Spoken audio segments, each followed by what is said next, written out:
புல்லாகி மூடாய் புழுவாய் மரமாகி பல்விருகமாகி பறவையாய் பாம்பாகி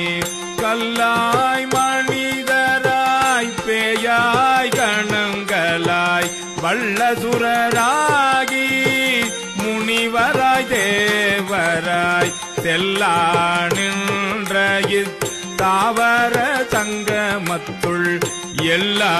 பிறப்பும் பிறந்திழைத்தேன் எம்பெருமான் மெய்யே உன் பொன்னடிகள் கண்டு இன்று வீடு உற்றேன் உய்ய என் உள்ளத்துள் ஓங்காரமாய் நின்ற மெய்யா விமலா விடைபாக வேதங்கள் ஐயா என ஓங்கி ஆழ்ந்த கன்ற நுண்ணியனே வெய்யாய் தனியாய் இயமான நாம் விமலா பொய்யாயின எல்லாம் போயகல வந்து அருளி மெய்ஞானம் ஆகி மிளிர்கின்ற மெய்ச்சுடரே எஞ்ஞானம் இல்லாதேன் இன்பப் பெருமானே அஞ்ஞானம் தன்னை அகல்விக்கு நல்ல